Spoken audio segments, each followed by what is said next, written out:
This morning we're organized a symposium on immigration, public opinion, and the media. It's co-sponsored by the Institute for Justice and Journalism, where I'm an associate director. My name is Mark Cooper, and we have a two-part program this morning. First, a presentation by Roberto Suro, director of the Pew Hispanic Center. And then we'll take a few questions after Roberto's presentation. After that, we're going to reconfigure ourselves into a panel discussion on related issues. And we'll be joined by Annenberg professor Judy Muller, and a USC political science professor Ricardo Ramirez, Linda Valdez, who is an editorial writer and columnist from the Arizona Republic. Roberto will join us, and I will have the task of moderating that. And we'll be taking your, anybody else who joins us, comments and questions as part of that program. Our focus this morning, we decided to do this symposium today because it is roughly a month out from the national midterm elections. And there is a lot of question, given the debate of the last year, about how immigration, the issue of immigration and immigration reform is playing out in the sphere of policy, of opinion, and the media, and of course how all those three things link to each other. I think some of the assumptions that have been made on both sides of the debate are not playing out exactly the way people assume they were as we go into these elections. I'll have more to say about that a little bit later, and hope we can debate that as well. But there's nobody better to begin the morning with than Roberto Suro. Roberto is director of the Pew Hispanic Center, and what I like about the Pew Center is that it calls itself a fact tank, because there's a lot of think tanks in Washington, but those of us who have to deal with these think tanks know there isn't a whole lot of thinking that goes on at the think tanks. They're more like spin tanks that have a ideological perspective, and the thinking there is basically how do we get our ideas into the media rather than how do we get some really great new ideas. What I like about Pew is Pew is a fact tank. They're nonpartisan, and they actually deal with those things, those rare commodities known as facts. And those of us working in the field of immigration or border reform or demographics know that the first source that we always go to is the Pew Hispanic Center, because they do the best work in terms of compiling facts that we then it's our job to spin them. Roberto, before that, his post at Pew spent more than 2 decades writing and researching about Latinos. He worked for the Washington Post. Roberto also worked as a foreign correspondent for Time magazine and the New York Times in Latin America, Europe, and the Middle East. Roberto's going to bring us up to date on where we're at now on the state of the debate on immigration. Thank you for joining us, Roberto. Thank you very much. Giving new meaning to the phrase, just the facts, no thoughts. So,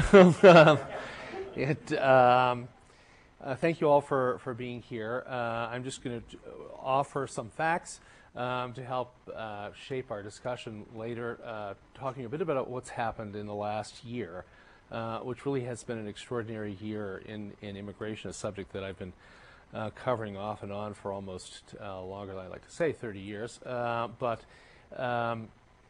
focusing primarily on the state of public opinion in the general population as well as the Hispanic population, and trying to measure how that public opinion has shaped the policy debate and the political situation as it is now.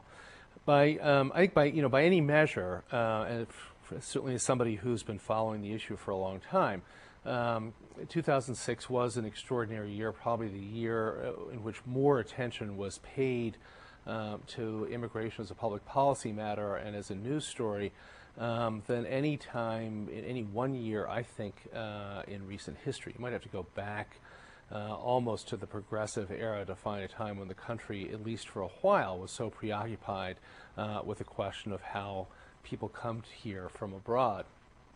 There's certainly been policy debates and moments of focus, but not quite with the same intensity that we saw this year, where we had immigrant marches in many American cities involving millions of people cumulatively, an Oval Office address by the president, full debates and votes in both houses of Congress in a single year from a standing start on very complicated legislation. That's a lot of activity by Washington terms. And although seemingly not much has happened, and there's no bill has been passed, for a year's work in Washington, it wasn't bad. I mean, to a certain extent, you have to look at things in a somewhat different metric.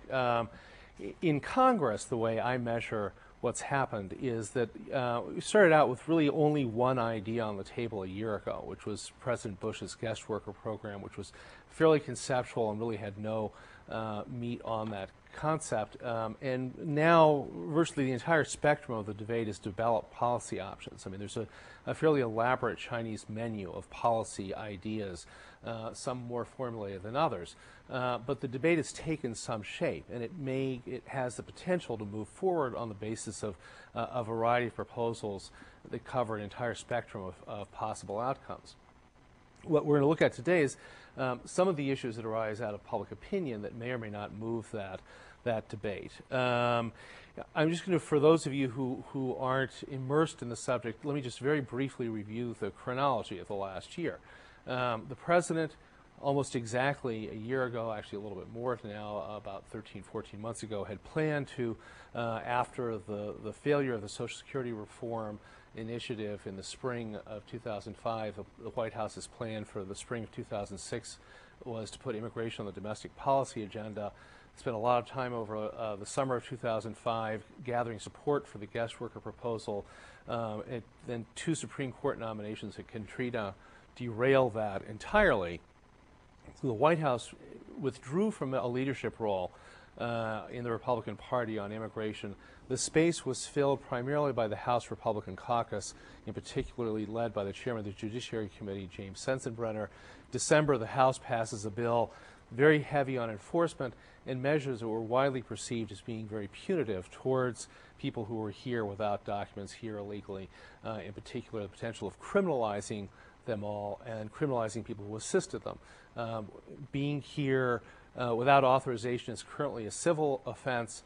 This bill would have made a criminal offense, increased the penalties, and they discovered later would have wreaked havoc with the criminal court system, so that's a whole other matter. Had the spring of immigrant marches, which if you lived almost anywhere in the country in a city, you probably heard of one.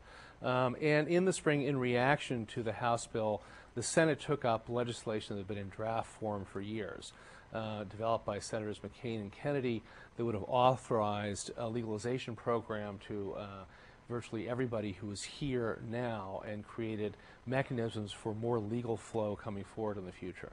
That bill went through some stutter steps, and the Senate ended up enacting a compromise bill that would have offered legalization for some, not everybody, included some enforcement provisions, and that's where matters sat as of the end of May. Nothing much happened over the summer. The House and Senate could never get together again, and attention turned elsewhere in Washington and in some of the public's mind. So there we are, and now we're in a pause. We're in a pause until January, February, when the debate will resume, because this isn't going away. And depending on what happens in the election, Congress will take it up again next term, and we'll see the last big piece of legislation on this subject, which I covered, the 1986 Immigration Reform and Control Act, belovedly known as IRCA. The seed of it was planted. The first story I wrote about that, the core ideas of that bill were proposed in 1976.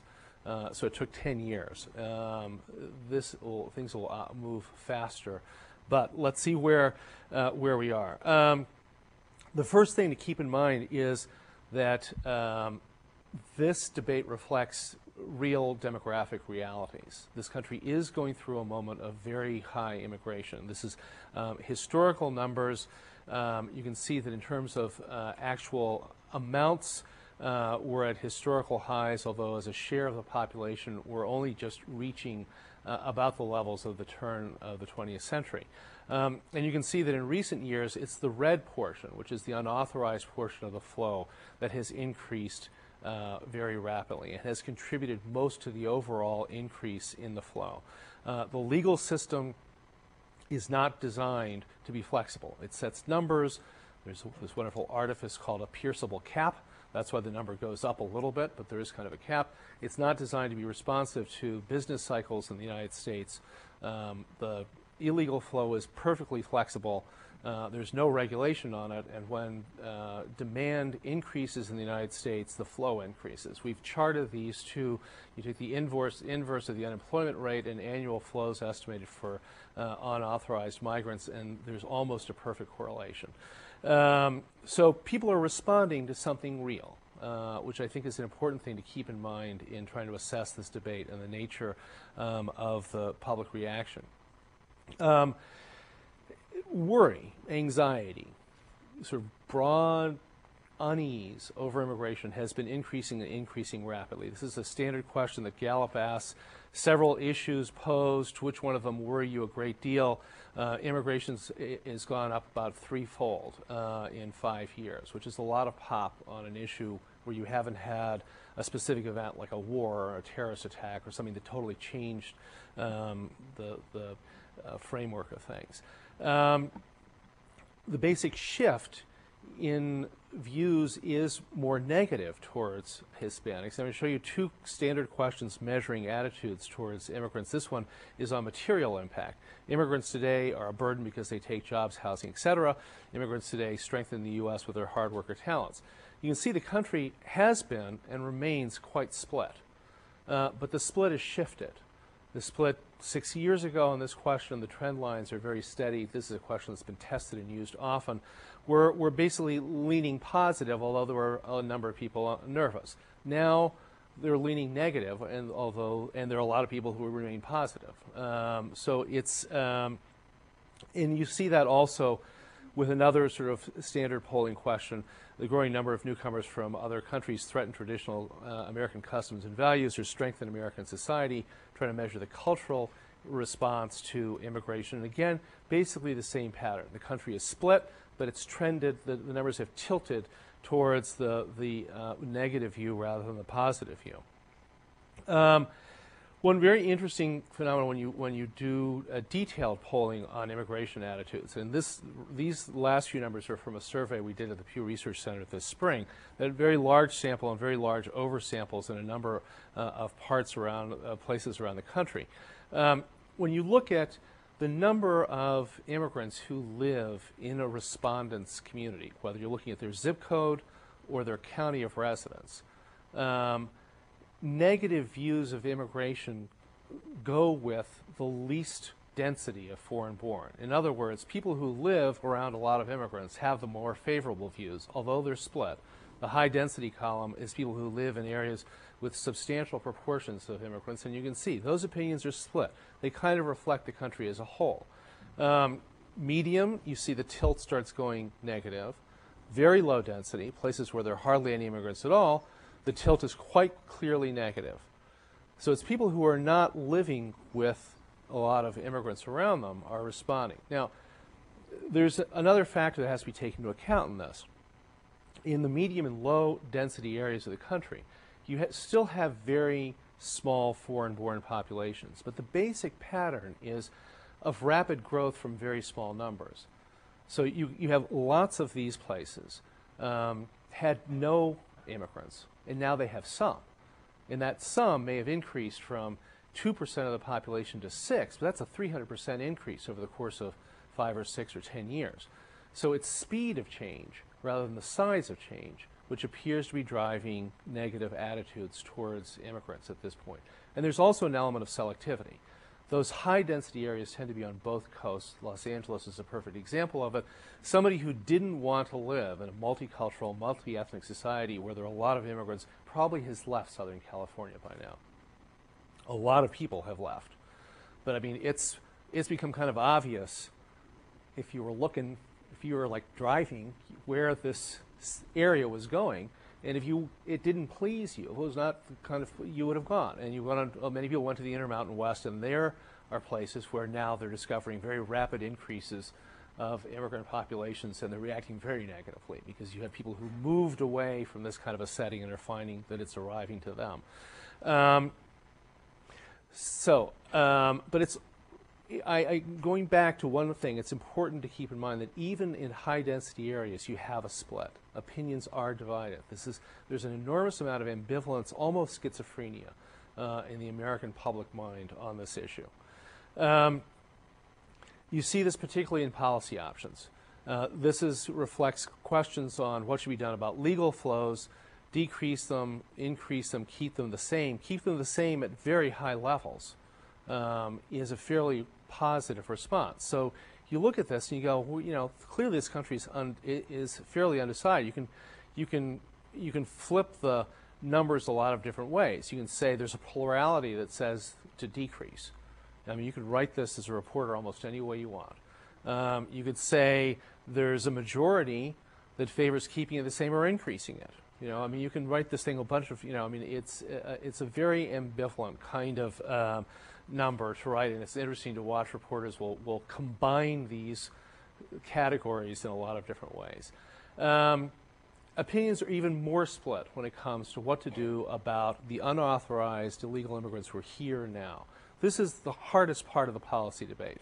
About 11, 12, maybe 13 million people. Nobody knows for sure. We produce estimates that everybody quotes. We think they're good, but I mean, there's, you know, could be more, could be less within a certain range. But in any case, what to do about them is the hardest part about the debate. It's a lot of people already. And you see this country is almost, it's split three ways between people who say just let them stay, people who have focused on the Bush alternative of some kind of a temporary status that involves them eventually leaving, and a small number, although 27% in any population that holds a view strongly is not necessarily a small number, but who says they should leave now. So there is really deep ambivalence in this country over, and if you're a policymaker looking at this, trying to figure out which way is the wind blowing, you're going, there's no wind here. I mean, I'm just getting, you know. So one reason why Congress hasn't done anything. And the American public's point of view is still evolving on this issue. It's at a state of worry and initial focus, but not yet clear decision-making, at least in my view. On enforcement, interestingly, there's much more clarity. People they know, seemingly, what they want the government to do. And the largest share is to penalize employers. You can ask this question a lot of different ways and get the same response. People understand what is one of the underlying dynamics of the moment, which is that it's the economy and the demand for workers and the inability of the legal system to provide those workers that drives this phenomena. You've got a very substantial demand for something more than about 1 million plus new foreign-born workers to the economy that's not supplied by the native-born population, because the native-born population is not growing. And the legal system, on a good day, will supply about half of that demand. And the rest of it now is coming basically over the transom. Interestingly, the one measure that Congress did enact this year was to build fence. And you can see there basically where the state of public opinion is on that. That result, it was curious. We did an oversample in Phoenix on this and in several other cities. And one of the questions was whether people who lived closer to the border would have been more enthusiastic about border controls than they weren't. Now, there are a lot of numbers up here, but what this shows you is why we've got stalemate. Because this is not primarily a red-blue divide. Both party coalitions are highly fragmented internally over this issue. It's not a liberal-conservative issue. It's not a Democrat-Republican issue. The salience, the importance of the issue depends often on education and income. And views of it depend on several different factors. Start with the Republicans. You can see there's significant differences. This is responses to that culture question. Immigrants threaten values. And so we're measuring, and you can duplicate this with a lot of other views and a lot of policy options as well. I just picked this one because it's kind of dramatic. You can see there's a split between conservatives are much more negative, Republicans who are financially secure versus those who say they're struggling. There's a split, and there's a split between the college educated and those who don't have a 4-year degree. Same thing on the Democratic side. The way this issue cuts, the fractures it creates are not clearly partisan, and politicians still are obliged to think in terms of organizing people into partisan units, and it gets hard.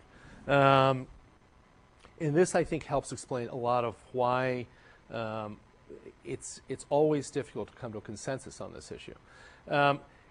Briefly, now I'm going to also look at some surveys that we did in the Hispanic population, in particular one that was taken in June, immediately following the period of all these immigrant marches and the debate in Congress. We managed to get in the field really right after this moment of very intense activity. And the object of the survey was to try and capture public opinion at the close of that moment and to try and understand what impact that moment had had on Hispanic public opinion. You know, as all, you know, these basic results that I showed you about views on immigrants are very stable and have been replicated over the course of this year often.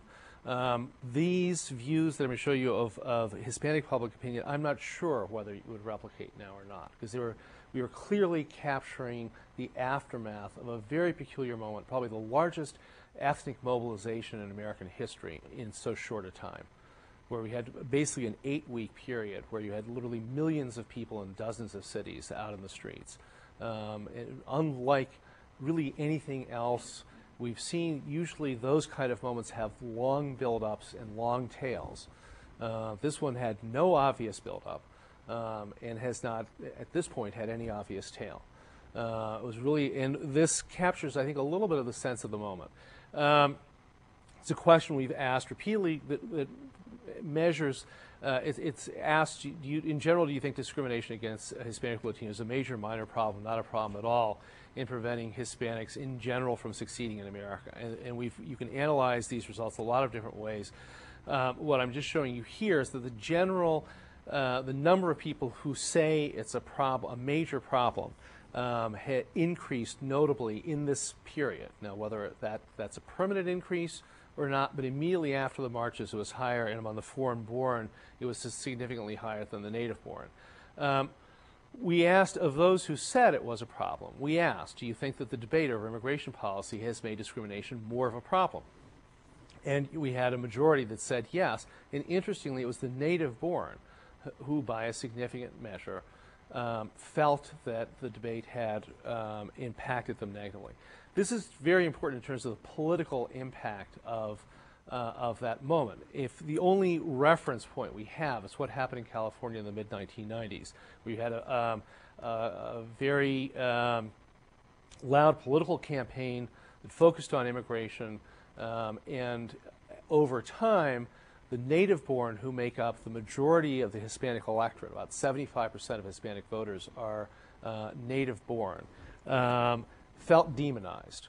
And this is one of the key dynamics you have to look for, is whether the native-born who are not directly affected by immigration policy, because they're native-born U.S. citizens, feel that the tenor of the debate and the nature of the proposals is actually demonizing them as a group, and whether a negative reaction sets in among them, because then you've got political kick to the moment, as happened here all through in the 96, 98, 2000 election cycles. It was quite clear the negative response among native-born Latinos.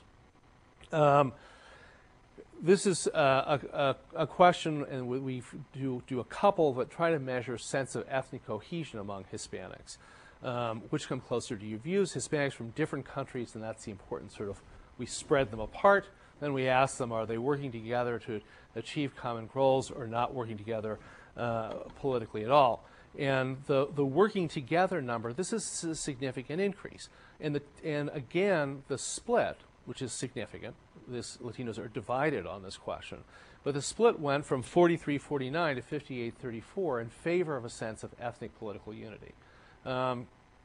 That's a significant sense, I think, of how much that moment, all the things that happened in the first 5 months of 2006 affected Latino public opinion. It was a combination of the immigration debate and the marches created a moment where the salience of ethnic unity had increased quite markedly.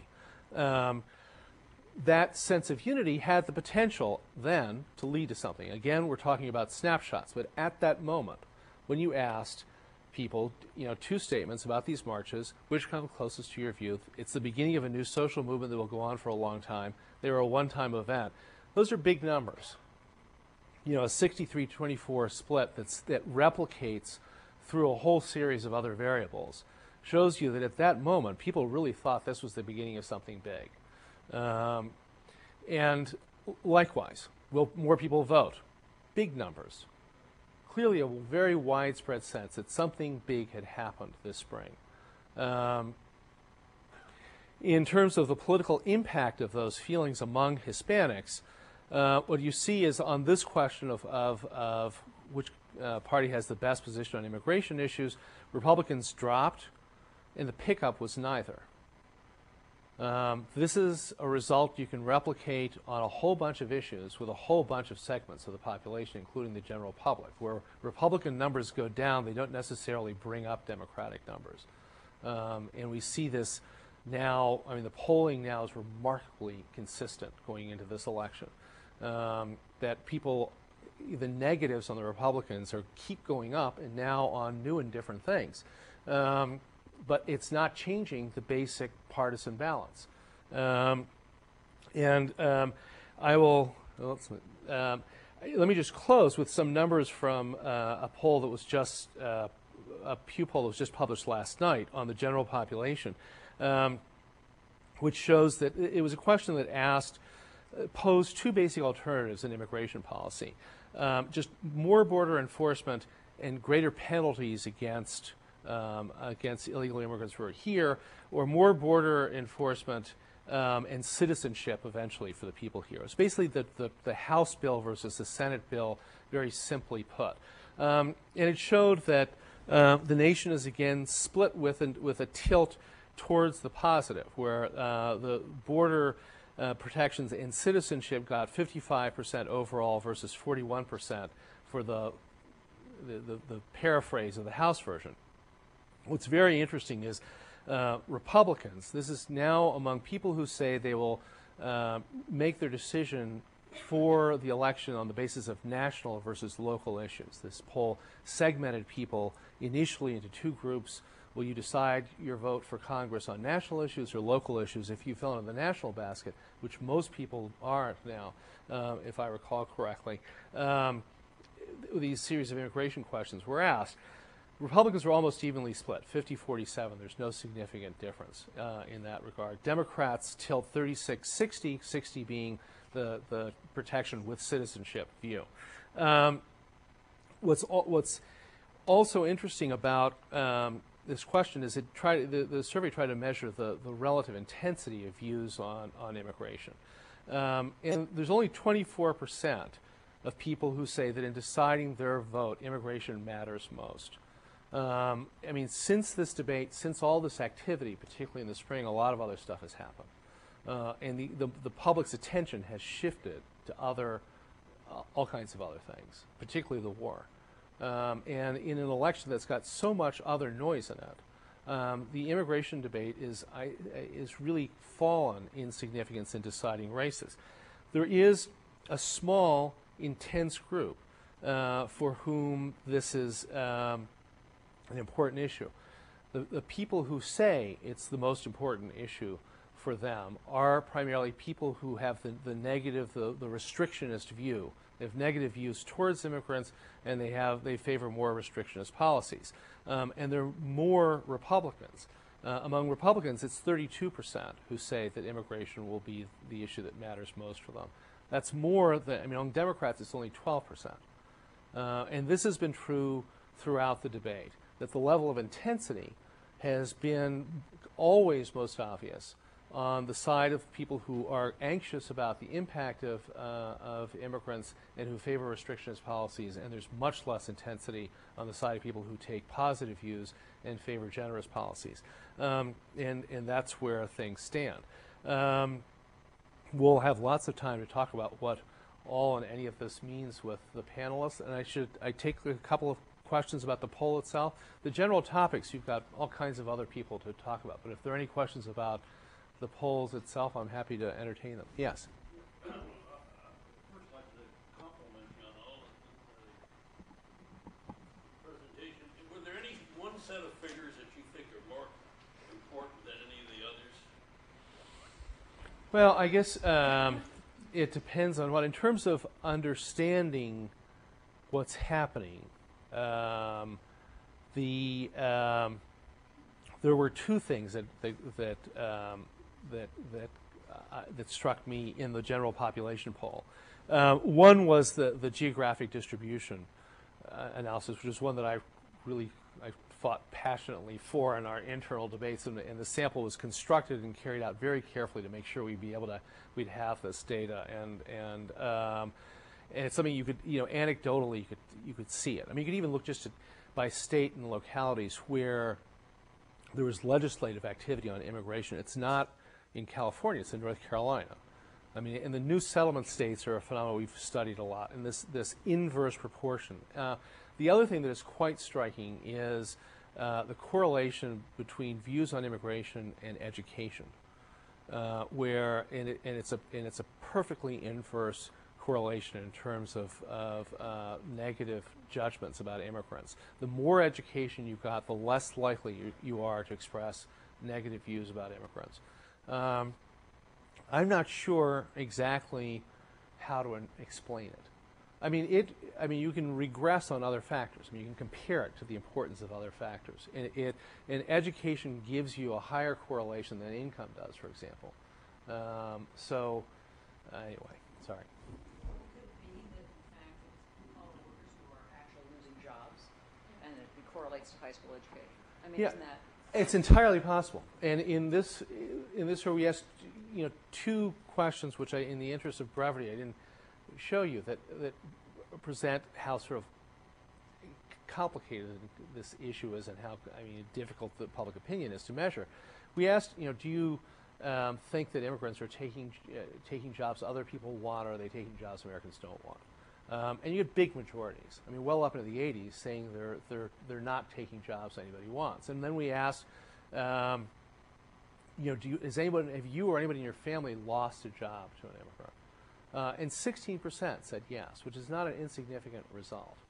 But it still leaves you about another 20% or more, even another 30% of people who take negative views for whom it's not direct economic impact. But anyway, I'm sorry, yeah. As a possible solution, the first slide indicated that concern for immigration went through the roof immediately after September 11th, and then so this inverted chorality.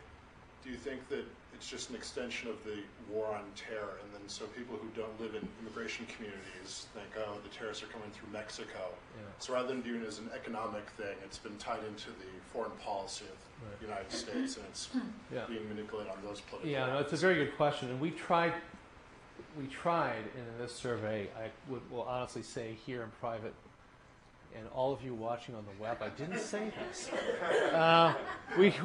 We tried to measure the salience of the various elements of sentiment towards immigrants, cultural, material, national security, and tried a couple of different ways. My own personal view is we didn't succeed, and I really haven't tried to do a lot with those results. It's really hard. You look back through history. There are two things that have always been true about public opinion towards immigrants in this country and elsewhere, but particularly in the United States. And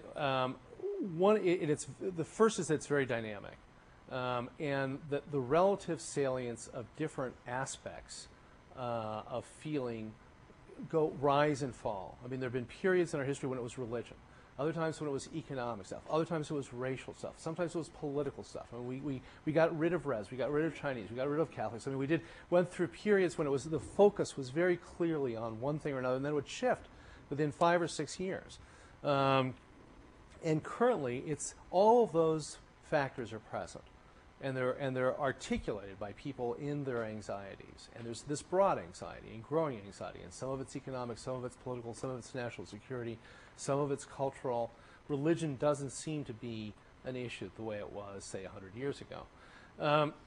And it's very hard to figure out which one of those pieces is most relevant to any one individual, and I'm not sure if you could sort of put somebody into therapy that you really end up with, be able to quantify how these things mix.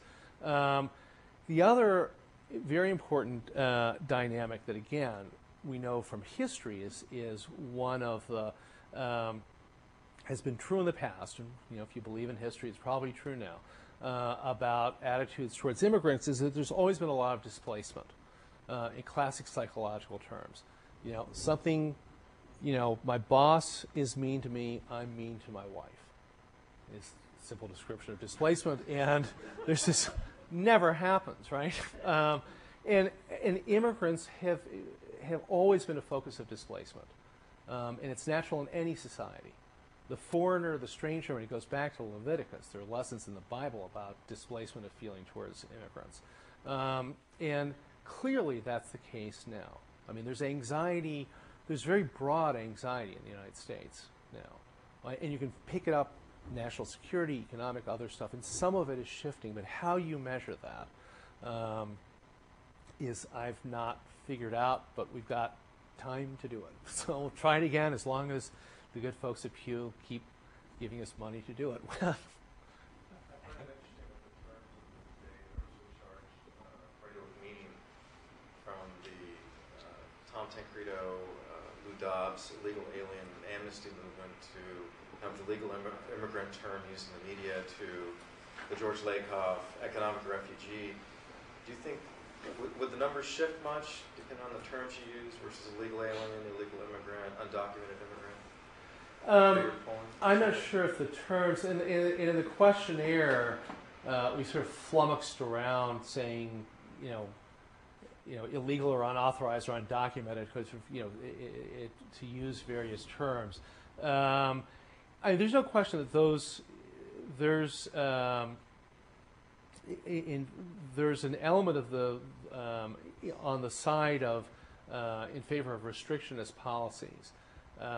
Where the media has played a very interesting and important role in terms of both defining the debate and in stoking the intensity among, as I said, this is a very hot issue among a significant minority, and it's a very significant minority in the Republican base. I mean, if you take those basic measures of attitudes and you go male-female, conservative, moderate, evangelical, Christian, non-Christian, college-educated, not college-educated, financially secure, not financially secure, among Republicans, the negative numbers just keep going up with every regression.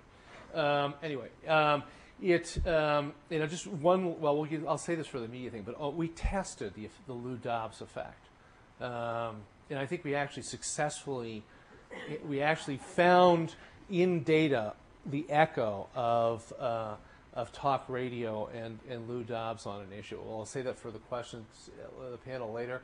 And do we want to? Am I getting a signal here? Do we want to take a break, or do we want to move right to the panel, or what do we want to do? Well, I want to ask you a question. All right. Well, never mind. I thought this is the MC, and I thought he was going. Okay, I'm Now I want to ask you a question. I think just is pertinent to this.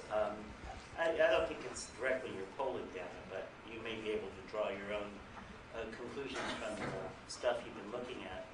It seems that while the attitudes have sharpened in the last 15 years, it does seem that the 1994 Prop 187 fight in California was seminal, and the after effects of that are still being felt, because there were many who believed that going into this cycle, into this election cycle, on the conservative right, among the Tancredo type, that this was going to be a magnificent political issue to run against immigrants, the way Pete Wilson did in '94.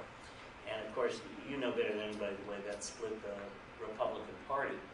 And I'm curious because I've now anecdotally looked at two pivotal congressional races in the Southwest. One in New Mexico in the 1st District, which is one of the most hotly contested, with a Latina running.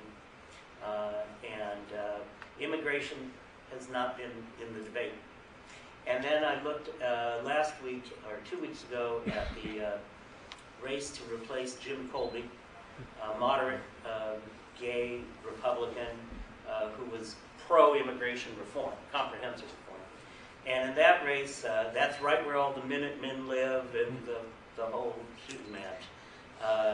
The Republicans nominated the most extreme anti-immigrant candidate over the heads of the establishment candidates. And now he, running in the general election, is now the most endangered Republican in the United States in a congressional race. He is the guy most likely to lose a seat, or lose the race for this Republican seat, because while the anti-immigration campaign that he runs has a lot of heat, a lot of intensity, it hits a glass ceiling. It gets that Republican base going to 40%, and then that's it. Right. That's a very long way of asking you, while there is this split that you see, is there not at the same time a historical trend that suggests, for lack of a better term, even though there's polarization, that the assimilation or the tolerance side of the equation is growing?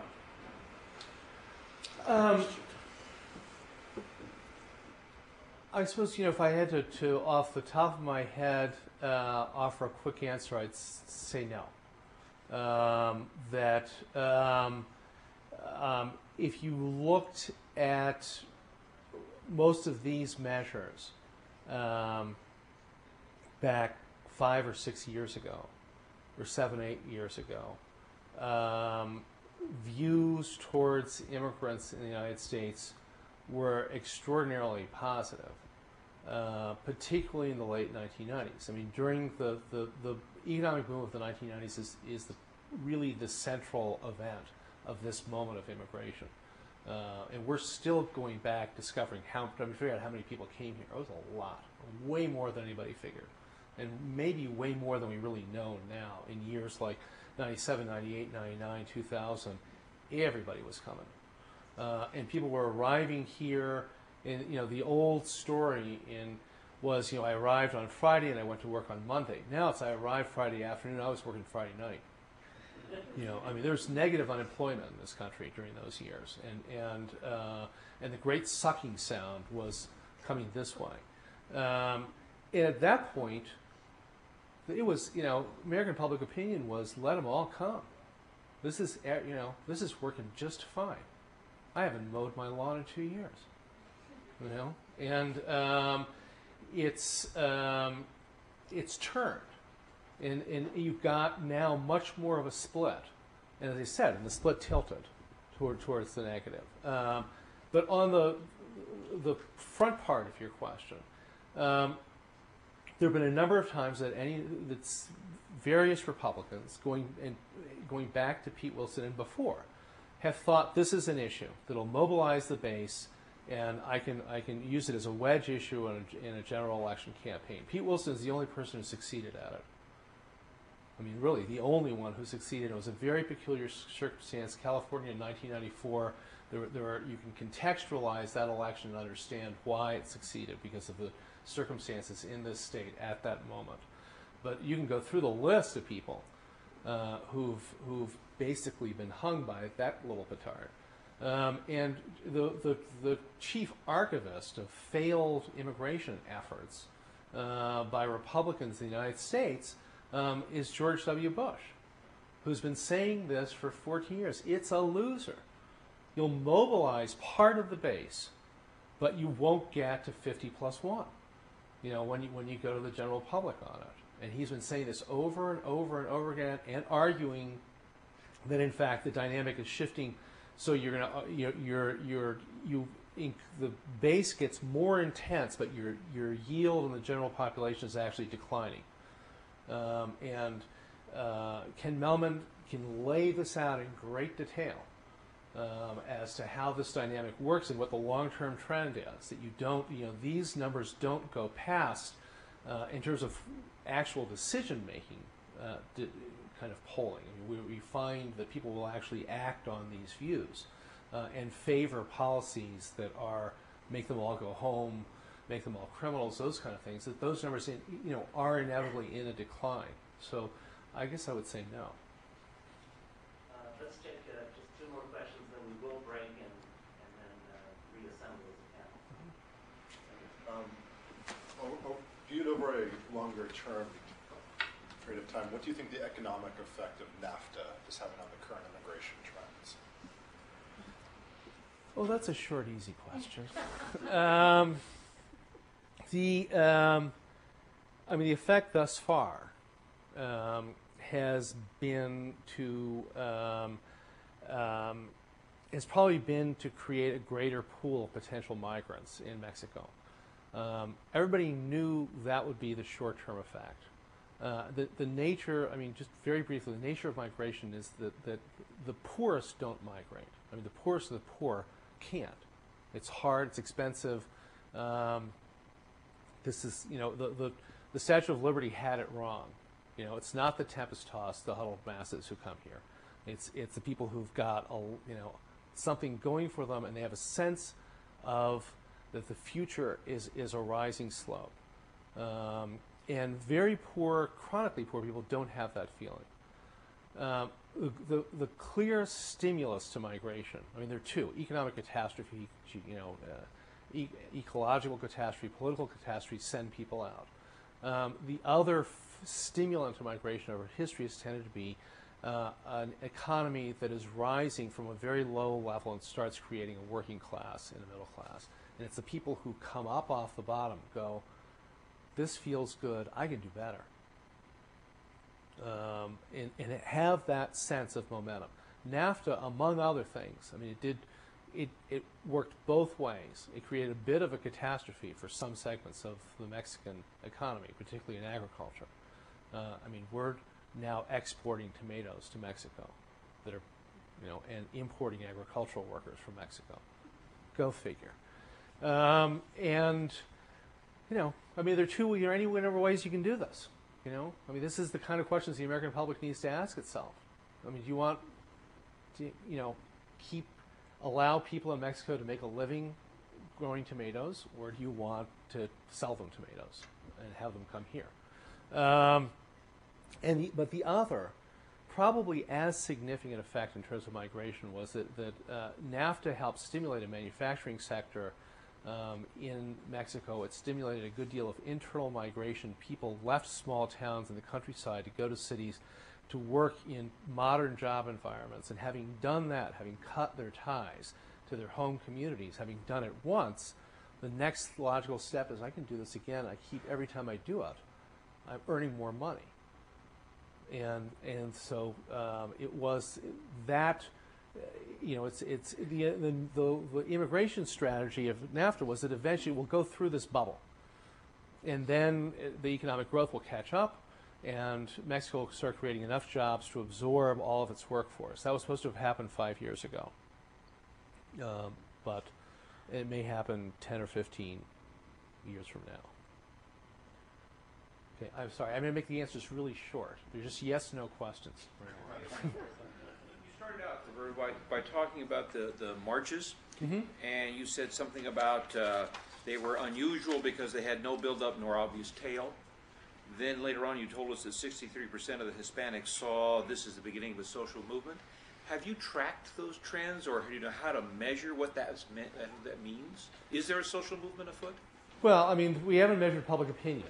We haven't been back in the field since June on this, and don't have plans to again right away. But there's been no social movement.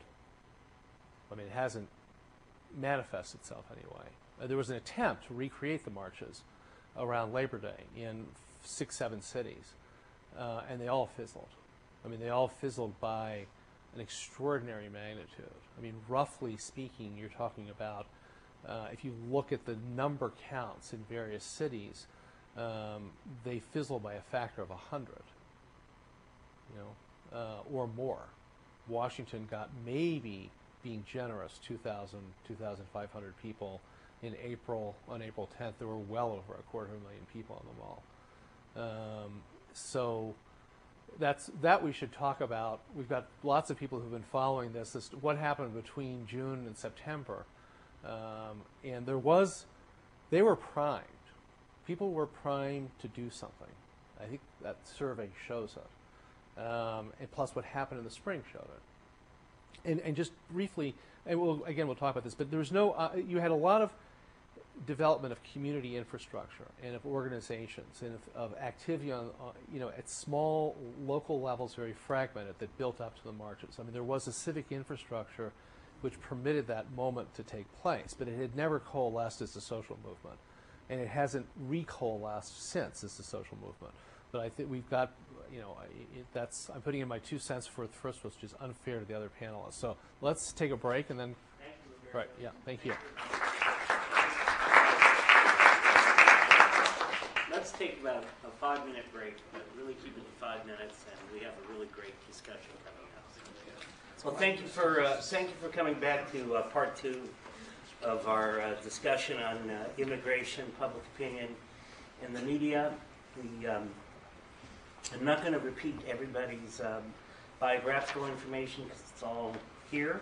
And for those of you watching over the internet, we have those posted as well, adjacent to the browser you're looking at to watch the webcast.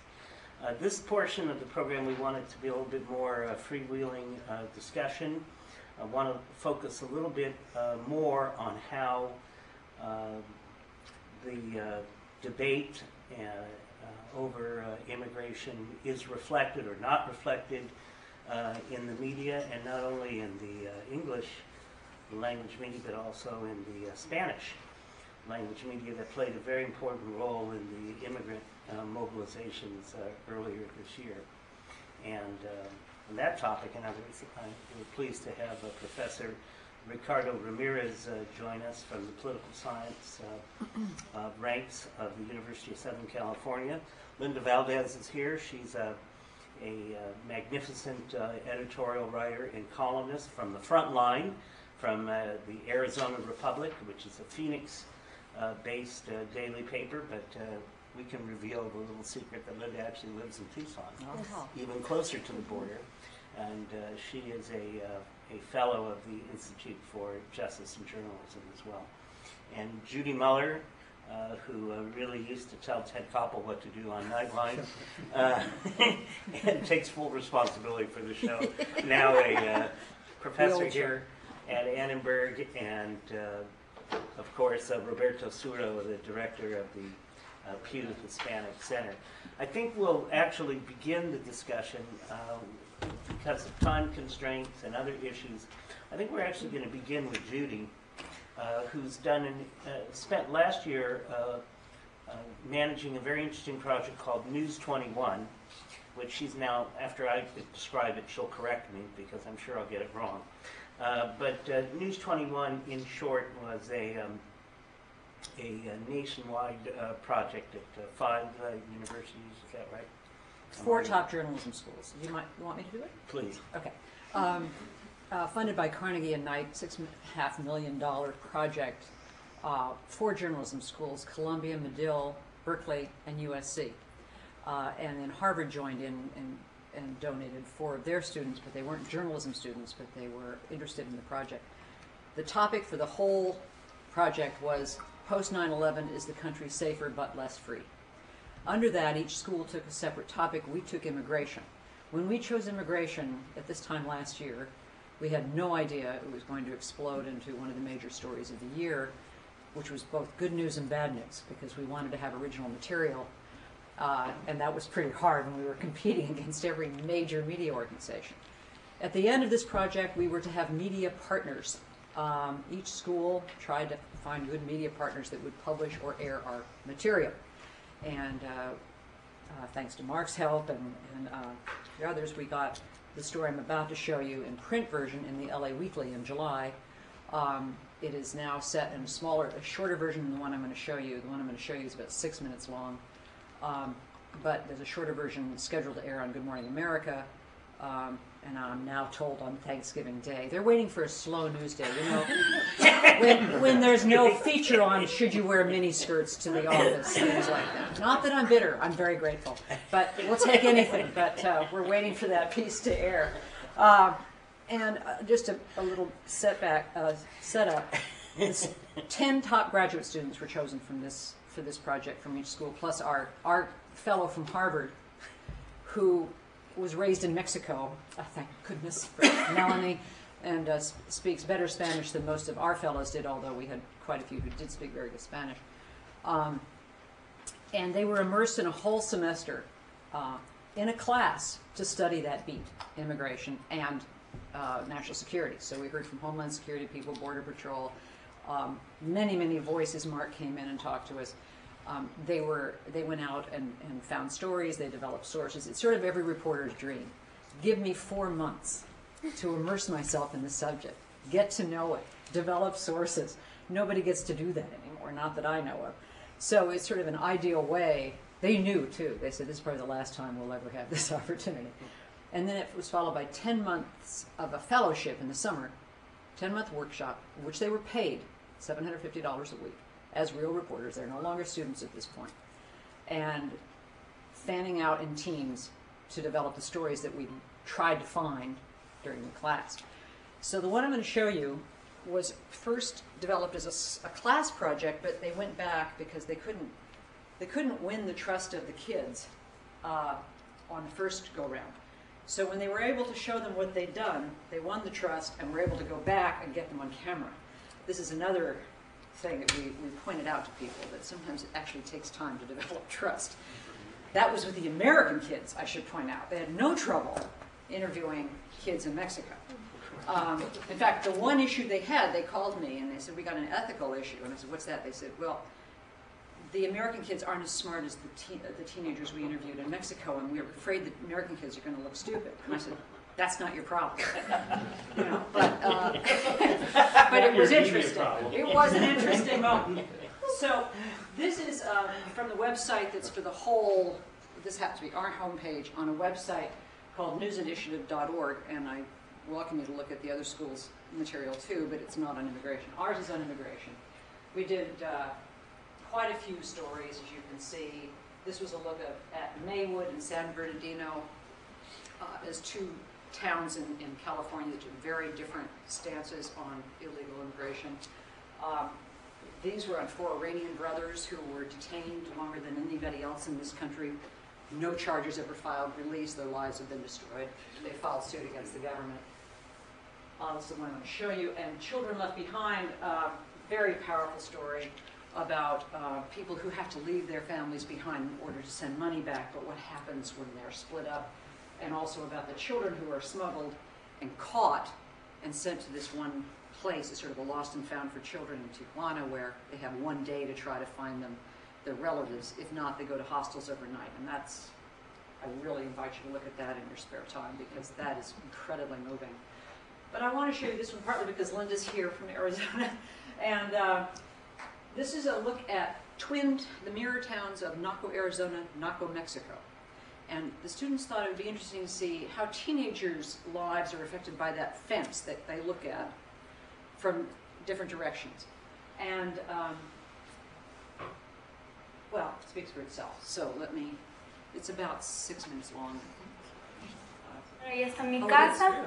15-year-old Bielka Ramirez lives in Naco, Mexico, just blocks from the border fence. A different system should be in place. The fence causes so many deaths, so many kids being raped, families left behind. Kate Roddy is 14. She lives on the Arizona side, just a few miles from the same fence, but a world away. It kind of makes you feel safe, you know? Have all these government officials driving around, protecting you. For teens in Naco, Mexico, this wall is a magnet, attracting drug traffickers, would-be immigrants, and the crime these groups bring to their hometown. For teens on the U.S. side, this wall means something else entirely. Security and a career opportunity. Get your toes outward. These Arizona teenagers just completed a program started by the Boy Scouts exploring what it's like to be Border Patrol agents. They give you a cool feeling, like you're really an agent or something. Captain Terrence Ford supervised the program, where excitement is always on the lesson plan. I think the idea is of chasing people and things like that is fun, or arresting the bad guy, things like that. The training is tough, but the teens say the thrill that comes from pretending to chase illegal immigrants makes it all worthwhile. It's really cool because sometimes the lights are off and you have flashlights and you don't know exactly what to expect because it's a building search and there's people hiding and stuff. It's really fun and it gives you a rush, so it's kind of cool. I really like the high-risk stop or felony vehicle stop. For teens growing up in the shadow of the border fence, aspiring to a job with one of the region's largest employers seems only natural. I'll probably be in the Border Patrol station somewhere along here. I want to do something with law enforcement or maybe the military. 3. The program gives the kids something to do. No easy task in the middle of the Sonoran Desert. There's not a whole lot for teenagers to do here. I mean, we have our mall and it's not too big, and we have miniature golf, but it's really hot outside. Vicki Brady homeschools her daughter Helen and her other 7 children. To protect them from illegal immigrants, she installed motion-detecting security lights near their bedrooms. But that is my bedroom, that's the boys' bedroom.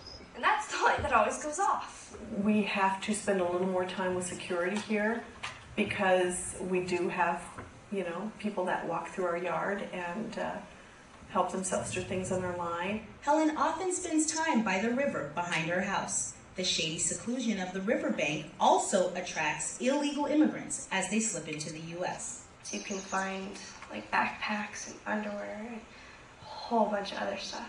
To give you an idea of just how many people cross in the Naco area, consider this. According to the Border Patrol, in the first 14 days of June, they arrested more than 13,000 illegal immigrants in this sector alone. Such a massive swell of illegal immigrants has an inevitable impact on the lives and minds of the Arizona teens. For some, that means staying above the line. No desire to go to Mexico at all.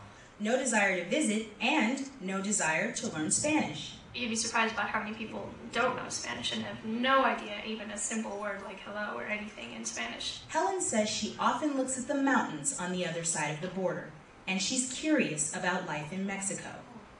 But her fears outweigh her curiosity. Drugs, drug wars, stuff like that. So in some ways it's just kind of like, I don't really want to get mixed up in all that. Across the fence in Naco, Mexico, these teens feel the same way. But unlike American teens, they can't ignore the drugs and human smuggling. A lot of people are killed because of the drug trade here. There's so much drug addiction, so many teenagers who get lost in drugs. It's not just the drug trade that plagues the town. Illegal immigrants use Naco as a trampoline for getting into the U.S., but it's not an easy flight. Sometimes the coyotes steal all their money. Sometimes they leave them locked up, and sometimes they die. They are poor people who leave everything to make a better life, but sometimes they don't make it. It's very sad. 15-year-old Dulce Medina has to walk past this bridge each day on her way to school. I don't like having this bridge here, near my house, because it's used for bad things. It's supposed to be for water, but there's a drought now. Instead, people hang out here to buy drugs and get high. On the American side, law enforcement is admired. Here, fear of drug traffickers is only intensified by the corruption of the Mexican police. Everybody knows who the drug kingpin is. Everybody knows where he lives. Yet the police do absolutely nothing. This past weekend, the drug traffickers killed the father of a good friend of mine. There's nothing you can do. You just have to take it. If you say something, they will hurt you. The drug trade is alluring in an area with few job opportunities. The teens wish there were more career options after graduation. There's no way to have a good job around here without having drugs involved in your work. It's part of almost everything here. More than 30% of their junior high class already dropped out before even starting high school. One of my friends is pregnant, another already got married, and the rest are just bums. They don't do anything.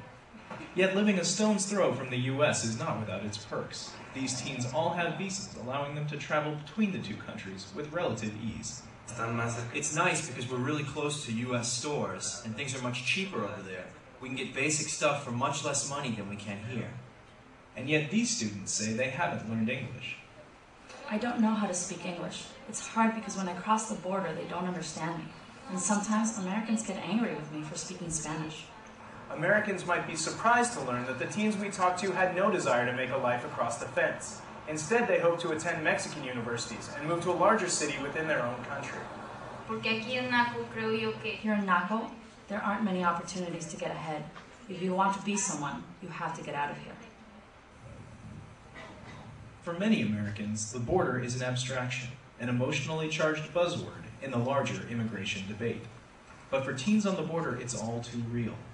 Above the line, below the line, they all know the bottom line. The fence isn't going anywhere. Okay. So, Judy, that is a version of that is going on to Good Morning America. and I will tell you, it's about a third that long. They redid it because they thought it was confusing about where we were. So they had the students say, back here on the American side, back and forth like a ping pong ball. And it took out an awful lot of the nuance. You lose the girl walking by the ditch, you lose, I mean, when I tell you what you lose, it's just a ton of stuff. Well, the question I wanted to ask you was, as you said, your this News 21 course last year fortuitously and without any prior planning happened to coincide with the great upsurge of interest in this subject, so there couldn't have been better timing. Your charge was to shepherd these graduate student projects and get them ready to appear in mainstream media. So you were, in a sense, kind of the agent on these pieces. I was the newspin, that's right. The newspin. A Tale of Two Cities, Children Left Behind, and the Mermady Brothers all aired on California Connected on public television. Friday nights, it's seen all across California. 250,000 people saw it. All of those pieces. So they were our best media partner. Well, give us at least an incomplete, unscientific, and anecdotal, good enough for journalism, rundown or pulse-taking of what it's like for you to pitch this material around to California Connected. You're connected. They were fabulous. The students, I trained them how to pitch. That was part of their education. They learned how to go into an editor or, in this case, executive producer. And I said, he invited us to a luncheon. He said, I want to hear the stories your students have. We'll see what we want. We had 8 stories we pitched. They practiced. They practiced to me. This is at California Connected. Yes. And we went over and had lunch, and he says, okay, let me hear what you got. And they went around the table, and they each had 2 minutes, which is about what you get, and to try to describe the story and why it was important. He bought 6 of the 8. We went out of there just absolutely blown away. In the end, 4 got on. But it was quite a learning experience. And, you know, he wasn't saying, oh, how cute, their students doing. They had to come up to the professional standard of the show. So sometimes they had to rework them after he saw the finished product. But it was an amazing experience for them. And we hope to do more radio next year. Now, what about your experience beyond California Connected? Well, there was the LA Weekly, and then, of course, we started with Nightline, which was aiming pretty high. And how did that go? That went very well until we hit the new executive producer, who didn't quite get it. He said, if Judy would do it, we'll take it. I said, no, I think you understand.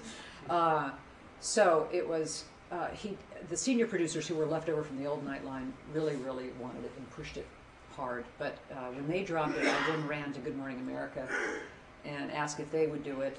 They said, sure, but take it down from 6 minutes to 3. And so that was brutal. But we thought, it's going to live on the web. We knew it would live on the web. And that's the good news. We also did and I'll just stop with this. We also created our own website for the class called immigrationoutpost.com, which was very successful in terms of people looking at it. And my students tried blogging about their reporting, that new idea of sort of transparency in reporting, just to see how that went. And in fact, one young man Carl Stromstad, who was a Swedish-American from Minnesota, was down at one of the marches and blogged about it. And he said, I went expecting to feel very, very white. He said, I did not expect to feel jealous. And it was a great piece, because he said, the passion I've had nothing in my life. My parents, my family, my community has nothing like this, where you felt so strongly about something. It was a wonderful piece. But then when we went to the bigger site, we decided they felt uncomfortable doing that as reporters. They said, I don't want my personal opinions out there, because who will trust me then? You know, it was kind of an interesting experiment for them. So, are those blogs still up? Yes, they are. immigrationoutpost.com. Yeah. Was there, just to take this one baby step further, the kind of negotiation that you've had at Good Morning America to get that plum spot of Thanksgiving morning? It's better than Thanksgiving afternoon, look at it that way. Would you like to hear? Yeah, and I want the context that I'm going to ask you in is the resistance or the negotiation there and the resistance that you got at Nightline, is that about the topic, or is it about these being student projects, or is it about both, or neither? It's neither. It's neither. Here's the cold reality of morning television and the ratings time, when they're all fighting over, Katie's gone and blah, blah, blah. Anyway, I mean, truly, this is what they worry about. We were scheduled to air on Labor Day, this piece, and we went in. I was in New York with Dave Eisenberg, who you just saw in the knockout piece, because he also worked, obviously he's one of the reporters, and they wanted to do a pre-tape interview with us, just Dave and I, about the story, with Bill Weir, who's the substitute anchor. So you can only now do it when Bill Weir's there, which is only on vacations. So, holidays. But we went in, we did that, and we sat with their editor for a day and redid the piece based on, their needs and high def and all that. So it's done. It's in the Labor Day morning. We all wake up. We're all excited. We're not on. I called and asked what happened. They said, "Oh, Steve Irwin died, the Crocodile Man. You got bumped for the Crocodile Man." Oh, yeah. And so the students, they called me and said, "Are you all right?" I was like a woman possessed. I was so crazy. So it has nothing to do with, immigration is touchy. It has to do with the Crocodile Man. This is really what it comes down to, is it's rating sweep. And truly, when they say we don't have time for it until Thanksgiving Day because of the news, they're not talking about actual news. They're talking about, where is this being seen? Okay. It's just, I am fairly outspoken about it because I think it's such good work, and it took a lot of time to develop the trust of, you can imagine those homeschooled kids and their parents were very wary about how we were going to depict them. Yeah. I think our students were very fair to them, and they explained that in a border community, Border Patrol is a good employer. It's something to aspire to. They put it in context, and I think if Good Morning America perhaps had gone and done that with a one-day shoot, they wouldn't have had the same look. The fact that they were young people talking to young people, talking in Spanish, I think all of that had something. There's an intimacy to it. Yeah. I want to talk to so hard to get. I want to talk to Linda in a minute about the perspective of newspapers, but Roberto, let me come back to you for a minute, because from where you sit at the Pew Hispanic Center, you guys are trying to get your stuff out on the networks as well. What's the atmosphere right now? Is this a great time to do it? Has it been a great time to do it, or is it a bad time to do it? And does it get done? Yeah, I mean, the appetite for information on immigration's never been higher, and there are more reporters in more places working on the subject by many, many, many multiples than ever before. I spent 27 years as a journalist, and there were moments when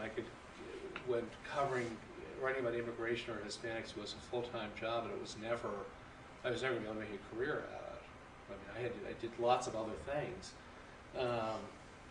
Because nobody, and there were always, and papers always have, went through bursts of, we need to have a reporter doing this stuff. I mean, I'm going back to the 1970s. And now there are a lot of reporters doing a lot of work, and a lot of very good work.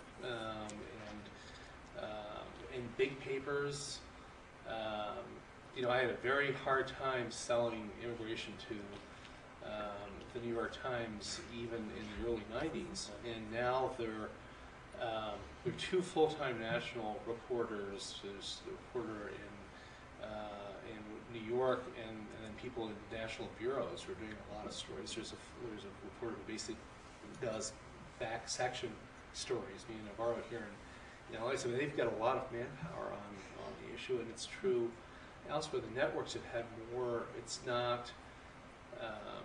The networks are a whole other story. It's a complicated story. It's not an easy television story. So they covered the marches, they covered the Minutemen, they covered the sort of easier dramatic pieces of it. But there's a lot of work being done on this subject now, a lot of very good work. Linda, you are our delegate from Ground Zero, because some of us spend a lot of time in Tucson for different reasons, and we hold our border fellowships there, and are kind of close to that region and know how hot this issue is there. This is where, while the Minutemen, with a capital M, got their organizational start here in Southern California at Jim Gilchrist's house in Orange County, it's really Cochise County in southern Arizona where their real staging and mobilization areas and where their predecessors are. So I wanted to ask you to look at this issue from a couple different perspectives, from that of just to give us a temperature reading about public opinion, where as I said to Roberto, anecdotally, I found it to be polarized but enlightened, but maybe I'm wrong.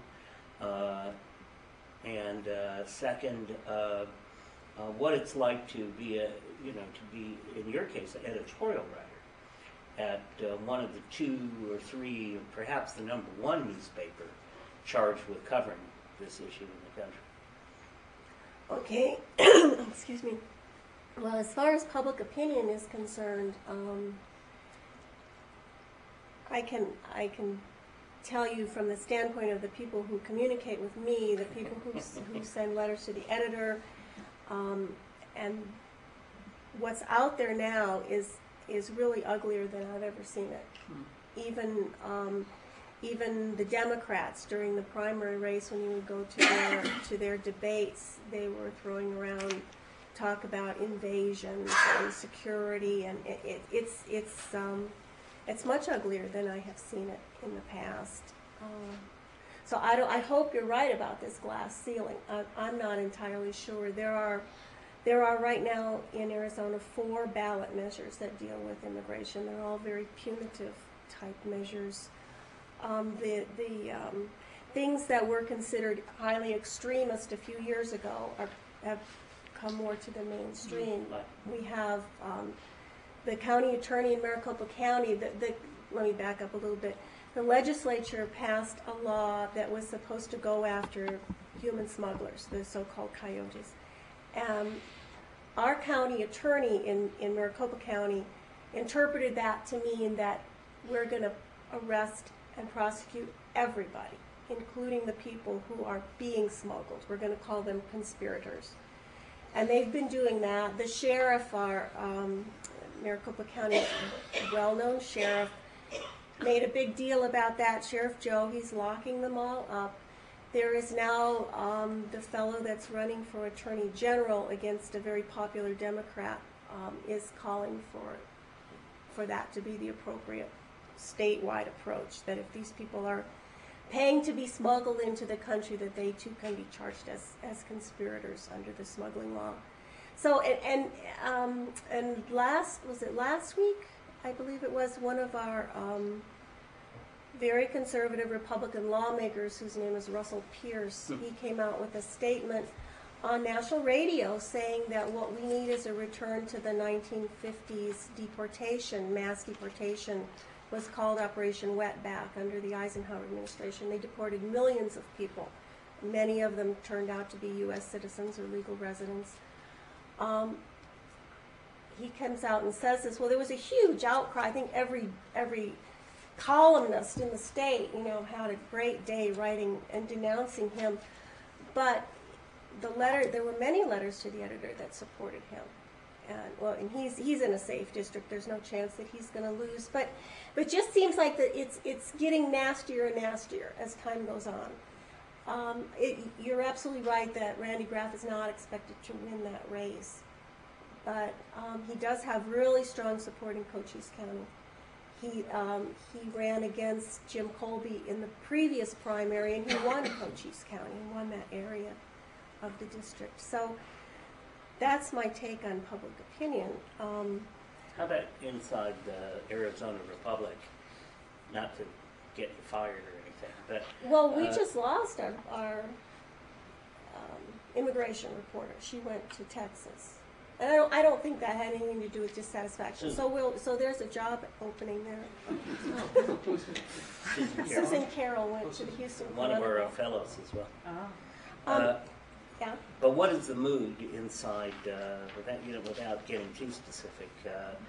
Does the Arizona Republic feel like it has a mission to cover this, or is it bored? Yeah. Is it bored is it? No, I don't. Well, that's difficult to say. I can't really speak for the newsroom. They've done lots and lots of series on immigration, and I think you get to a point where you're trying to pitch a story, and it's been done before, and it has been done, and the Republic and the Star, which is the Tucson paper. Those papers have been writing about this issue for 20 years, literally. And now everybody's noticed what's going on. And so it's very difficult to come up with a new way to look at it. So there is a bit of burnout. Burnout would be a good word, yeah. As far as editorially is concerned, we've been pushing this issue for years and years. We've been pushing for comprehensive immigration reform. And we'll continue to do so. But, it's sort of, you do get to the point there, too. You say, well, okay, I'm going to do another immigration editorial, and you hear, some groans, but, we do them. It's still considered a very popular and important issue. I'm going to continue to be the Pollyanna on the panel, just for the heck of it. Isn't what in terms of attitudes and public opinion, maybe this reflects a little bit what Roberto was saying, that in his presentation, that the anti-forces are disproportionately loud and organized and vociferous, whereas just as a matter of fact, I was just looking at the polling on this congressional race in southern Arizona, and in fact, the anti-immigration candidate Randy Graff is doing much better in Cochise County, in the southern border area, than he is in Pima County, in Tucson, but he's now behind. So he's a few points behind in Cochise County. So what you have is a county that's full of anti-immigration groups and militias and Minutemen and yada, yada, yada, and yet we have a candidate who is explicitly pro-Minuteman, who has gotten $40,000 in funding from the Minutemen, and he's being beaten by this little nice lady from, Tucson, who's a moderate Democrat. She's a pretty formidable candidate, though. She does present herself very well. No, I know. She's a good candidate. So, well, maybe that's it. But I was just thinking that what you were talking about was that people who live in places where there are more immigrants doesn't necessarily mean that they're anti-immigrant. That in fact it's just the opposite. People in the middle of Iowa who've never seen Hispanic face are dead set against this flood. I mean, I find that maybe that's what's at work here. Yeah. Well, Cochise County has a lot of immigrants. Yeah, and you know that. Oh, yeah. See, people Yeah. what I'm saying is, But maybe but it that's- also has a very strong anti-immigrant sentiment in Cochise County. Very strong. Yeah. Let's bring Ricardo Ramirez into the discussion. We're talking about politics, or might as well bring the political science guy into it. I'm not sure what entry point to bring you in at, but you'll tell me. Let me ask you first about the media stuff. And because I know you want to talk about Spanish language media, but from a political point of view, how well is the mainstream media doing in reflecting a serious debate about this? Can I actually back up and actually You can- address yes, you the can public ignore opinion? You can ignore my question. I'll get to that one, but in terms of, I think you have a big point that sometimes it's the people that don't have any exposure to the immigrants or minorities that are most opposed to it. So it's like using public opinion data, survey data, let's say on Proposition 187 and 209, and the thing that we found was counties that had either no exposure or too much exposure were the ones that were in favor of 187 and 209. The ones that had moderate exposure are the ones that were more against it. So it's kind of like the people that don't have any contact sometimes, I don't want this, I don't know what it is, but I definitely don't want it. So I think you still see a lot of that, the same things that happened in the 1990s occurring now throughout the country, where their framing of the issue isn't necessarily what the reality is. But in terms of, I think the contrast between mainstream media and I think Spanish language media is now the mainstream, for a lot of people. You see the top morning show in the country, syndicated show, is actually Spanish language media. So, but in terms of the English language media, I think because they're not embedded in it in the same sort of networks. So, a lot of people got caught off guard with the initial march here in Los Angeles. A lot of the top, the organizations were caught off guard, labor unions, everybody who's in the know most of the time. They didn't realize it was going to be that big. Violín en la mañana, his show, like, they're the ones that, they knew what was coming, and it was clear what was going to happen. I was fortunate enough to be listening to it, and I've explained this as it turned into like a bidding war between the organizations. So they, Violín was talking to different people saying it's going to be this march, we want it to be peaceful, but where's the community in here? So it was a call to the community leaders, not from the unions, not from some of the mainstream organizations, but more the soccer leagues, the ones you don't normally expect to have this social capital, were the ones that were calling in. It's like, I'm gonna, I will bring 2,000 people. I will bring 10,000 people. It turned as like, well, what about the Federation of the hometown associations? So then they had initially some of the hometown presidents calling. Then they had some of the spokespeople for the overarching confederations like, no, we're going to call everybody, and we're going to have a lot of people there. So it's like, it turned into like, we can bring this many people. All this was going on weeks before it actually happened. Mainstream media didn't know because, or at least the English language media didn't know because that's not what they listen to. That's not what they're covering. So it was, I think, a little more apparent. That's why it caught the establishment completely by surprise. Yeah. In that context, and maybe you and Roberto can answer this, or take a shot at it. Does that mean that what we saw, there's two ways to interpret what you just said, that what we saw back in April and May then were an authentic popular movement that were mobilized by Spanish language radio, or you could take a darker view and say it wasn't a popular movement at all, it was kind of a celebrity thing. The very popular DJs brought people out for a day or two, and then there is no real social organization or social movement, and that's why they couldn't reach in September.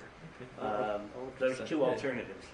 I would say it's the first, and I don't think there needs to be a replication of the marches over and over and over again. I think the point that they wanted to make was we can show the extent of our support, because it wasn't only immigrants, it was families. So like it built the network and the connection between those who actually were immigrants and those who supported their cause. And I don't think that, I mean, some of the latter pushes to try to get more marches going, those are the mainstream organizations that were trying to do that. You know, so they didn't have as much traction. And it's not that they see, you know, El Cucuy or Piolín as celebrities. They talk to him as, you know, if let's contrast some of the English language syndicated folks like Howard Stern or what have you. When he goes somewhere and he's seen as a celebrity, when Piolín goes out, everybody knows him, but they feel like he's someone that they could hang out with, that they could, you know, have a lunch with, etc., and not be awestruck. So, you know, I think there's been a movement away from, you know, needing to do marches over and over again to the next phase. You know, in my mind, you know, in the civil rights movement, they didn't always just do marches. It was the day-to-day stuff to get things, you know, get the point across, voter registration and what have you. What's going on with immigrants now? They're naturalizing. So while some marches now may not only have attracted 2,000, 3,000 people, last weekend you had Naleo with Piolín backing it up, saying those of you that are here as legal residents need to make the next step to become a citizen. He's going through this right now. There's been this union between Univision and Naleo, which is a nonpartisan organization. They're saying, look, if this is important to you, you need to take the next step. They had a conference, a workshop to help people through the process. The convention center reported it was over 6,000 people for a so to begin the process of naturalization. They had, you know, not all of them were there. You know, sometimes they had family members with them, but there was thousands and thousands of people there for one of the hardest processes of making the conversion from legal resident to citizen, and the fees are now $400. You know, and people are doing this. So, you know, how do you track a social movement? It's not always going to be out for everybody to see. I think some of it works, you know, below the radar, and then before you know it, it's making an impact. Roberto, what do you think about how do you respond to that in terms of the fizzle around Labor Day of these marches?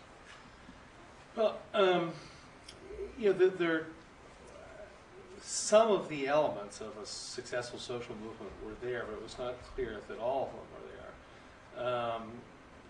You know, I think that the marches show that there was a level of sort of civic infrastructure in these communities that most people hadn't taken into account. The immigrant rights coalitions, the churches, the unions, and there are a lot of different kinds of organizations, right down to soccer leagues. I mean, these people are interconnected in various ways, and all those different networks hooked up with each other. And the radio somewhat served as one of the ways that connected soccer leagues to churches, to immigrant rights coalitions, and got everybody at the same place at the same time. But there was, those organizations have not coalesced in some way into a cohesive leadership group, either at local or national level. And there's real divisions over the agenda. I mean, at this point, what's been agreed upon is that naturalization and voting are worthy. But the affirmative agenda in terms of immigration reform, which is where it started out, has been much more difficult. I mean, it was as easy as a protest movement to be against the House bill and the most punitive aspects of that bill. There's much more, there's really very clear, very sharp divisions among all these organizations over what's acceptable in terms of an affirmative proposal. And that's been one stumbling block. And there hasn't been the stimulus from the outside that there was in the spring, as noticeably, although there's still a lot of activity, but there's this sense of immediate threat which is passed. You know, this social movements all evolve, you know, in their own trajectories. I mean, this one had a very sort of sudden burst, and I don't, you know, I think it's really an open question as to whether it coalesces again into something you can call a movement, because it's. Linda, what was Arizona like in the wake of these mobilizations? Was there I think were there 2 in Tucson and 1 in Phoenix? There was a huge one in Phoenix. There was a big one in Phoenix, and then there was a smaller one. Yeah, there were little ones. But even the small one in Tucson, I think, was 15 or 20,000 people, and the one in Phoenix was like 100,000, wasn't it, or 50,000? I think it was bigger than that. Yeah. There was a lot of energy. Excuse me. There was a lot of talk about backlash. That seemed to consume the editorial board. I did not agree with them, but really the more conservative members of our editorial board were convinced that was going to result in a huge backlash. We did get an awful lot of letters from people who felt that way, who characterized all the marchers as illegal immigrants and that they should have just gone and rounded them all up and, sent them packing and outrage about how dare they break our laws and then ask for rights. There was a lot of that. But I think there was also a sense of respect and awe for what happened. Literally it brought tears to my eyes when I was watching that. And because this was a group of people, they were representing a group of people who have been vilified in Arizona for years and years. It's the one group you can always get away with kicking is the illegal immigrants, and to see them stand up and their supporters stand up and say, we're good, decent people, and here we are. I found it incredibly moving. That was the feeling that I thought would, should prevail out of that, and I think a lot of people shared that feeling. And there had been a backlash going on in Arizona for the last 5 years before those marches, with the precursors of the Minutemen and militias down in Sierra Vista, etc. Has there been a backlash? I mean, my anecdotal gatherings of the last couple of months is that there hasn't been. No, I don't. They haven't been able to put the backlash together. They tried, but it hasn't really worked. Well, I mentioned the ballot initiatives, and a lot of the last legislative session, the Hispanic caucus spent all its time trying to deflect things from there were some really ugly things that were being passed, and they were criticized in the Latino community for not focusing on education and other issues. They were pretty much forced to respond to the immigration bills that were coming up. But I don't think that's anything that was directly related to the marches. I think that stuff would have been happening anyway. Part of the reason they did that in the legislature was to provide ammunition against a very popular Democratic governor who was running for re-election. I know Judy has to take off in a few minutes, and I wanted to extend the conversation a little bit beyond that. But because Judy has to go, I just wanted to pause for a minute and see if there's any questions for the moment out from our audience about any of this. Steve?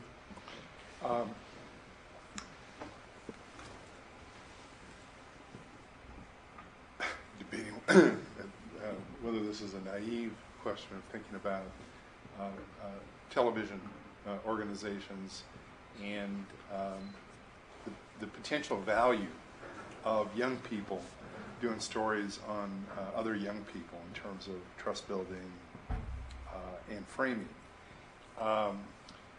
Do you see, you've been in both worlds of the real world of broadcast journalism and the real world of journalism education, and especially with News 21, do you see any potential for the big broadcast organizations tapping into this idea of young people doing stories on young people? I sure hope so, because that's what we're dedicating. Year 2 will be on religion. That's your topic, and very excited about that. I think it works, and having, it works if you have a mentor who knows how to bring it up to broadcast standards that will make those, because they're still students, after all. The edits will be sloppy and the writing will be a little off, and you kind of bring it up to some standard that's arable. But on the other hand, the access they get, it was very hard for me not to go with them, but if I had been there, that would be a different piece. If I had been behind them writing out things that they forgot to ask, or it would have been a very different story. Those kids opened up to them because they were kids. I mean, our students were adults, really. They're graduate students, but still close enough in age, I think, to get past that barrier.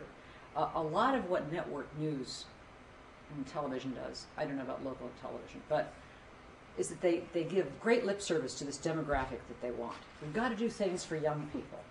But it's always what old people think young people want. So if they'd actually listened to the young people and let them go out and do some of the reporting, I think that they would start maybe getting younger viewers here and there. I mean, maybe. But I think it is a great idea, and I'm hoping that now that we've sort of shown what we can do, I mean, this was a big experiment. I mean, certainly Carnegie and Knight, that's what they're trying to prove, is that there is a new way of reporting. And if you let talented young journalists have their head and go out and find these things, give them some time, immerse them in a beat, they'll come up with the goods, and I think we did. And just while, I know you have to go, but while you're still here, a related question to Roberto about young people. Is there room for polling young people to a greater extent than they're now polled? Or what's been the experience when, say, teenagers, even upper teenagers are polled on some of these issues? I'm trying to think if I'm familiar with any specific efforts to poll people under the age of 18. It'd be a specialty poll, and it's just it becomes. I mean, if you're doing a probabilistic sample, it becomes a matter just of cost, of just reaching. I mean, it's a hard to reach population, and so it's a matter of how many dollars you spend per complete interview. The problem with young people in general, and it's on the cusp of becoming a very serious problem, but not quite there, but you could see it happening, is that in surveys of the general population, the younger age gradient now, for a couple of years, and increasingly so, has to be weighted up because the response rates are lower. And part of the problem is you have so many cell-only young people. And the standard methodology of telephone surveys is still calling people on landlines. And this is an iceberg that everybody knows is out there. I mean, it's there. You can see it, and we're headed right for it. Because at a certain point, you reach the numbers where you're going to start. You really have your significance testing is going to start telling you, sorry, Charlie, this didn't work. And it's. And so there are experiments underway to do, you can get lists of cell phones. And the problem has been that that will go out off the topic of immigrants, but the problem has been the notion that people are burning minutes. Right. And I think that you have to incentivize them. 20 minutes on a cell phone can actually burn a lot of minutes if you're doing an interview. So, I don't know, this is a problem. We're hoping that the cost of cell phone use just keep dropping so much and minutes stop being counted that eventually it becomes like a landline and people won't be caring about how long they're actually on the phone. Almost every person has free weekends and Right, this is one of the answers. Or Skype. Skype. Right. No, and people, one of the possible strategies is to add cell-only oversamples to general population polls that are conducted nights and weekends. So also, Julie, did the students doing the piece you showed, when they went down and were talking to the American students, did the Annenberg students have difficulty controlling their reactions to the Americans talking about? No, I don't think so. I think that because two of them had gone earlier and talked to these same students, they already knew them. So when the team of 5 went back to do all of this shooting and note-taking and all the rest, you saw 2 people on camera, but there was really a team of 5. I think they really talked about it, that we need to respect what their point of view is. We cannot go in there. When they came back, though, the Border Patrol agent interview was done for the first class project, when I heard that guy say, hey, chasing people is fun, I said, I can't believe he said that to you. I couldn't believe it. And they said, oh yeah. And then they showed it to him, the class project, and he goes, oh, that's great. And he gave them more. I mean, I was just like, I couldn't. So they were clearly doing their job. They were open and respectful, but even so, I think it, they went down, and they had prejudices on both sides. When you saw Dave say, some Americans might be surprised to learn that these students have no desire to move to the United States, he was really expressing his own prejudice. And he asked me, is that okay to say? I said, I think it is, because this reveals that you too were surprised, and that it reveals that you walked in with a certain stereotype, and that was blown wide open, that you would assume everybody would want to come to this country. Instead, they want to go to Guadalajara, Mexico City, go to the university, and get out of Naco, But like in a kid in Iowa, I just want to go to Des Moines.